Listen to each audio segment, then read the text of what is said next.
Mahadev. Seize fire का ऐलान हो गया है। ईरान और अमेरिका का जो युद्ध था, जो डेडलाइन थी, उस पे सीज़ फायर का ऐलान हो चुका है। सबसे पहली बात मैं ये बोलना चाहूँगी कि अमेरिका के राष्ट्रपति डोनाल्ड ट्रंप जो बक करते रहते थे, एक तरीके से ये जीत और हार किसकी हो वो बात की बात है। लेकिन अगर मैं बात करूं तो मेंटली हार अगर किसी की हुई है तो वो है डोनाल्ड ट्रंप की।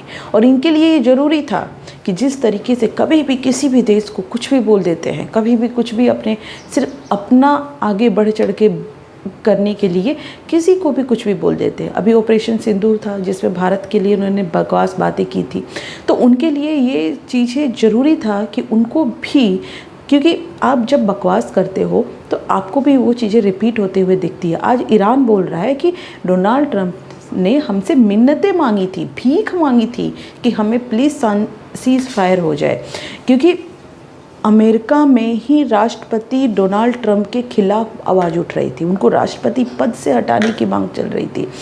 अमेरिका के हालात ख़राब हो रहे थे। तो ये चीज़ें दिखाता है कि जिस तरीके से डोनाल्ड ट्रंप जब मन तब कुछ भी बोल देते हैं, किसी भी कंट्री के खिलाफ कुछ भी बोल देते हैं कि उसने मेरे पैर पकड़े, उसने मुझसे भीख मांगी, आज वो रिपीट होते हुए दिखता आ रहा है।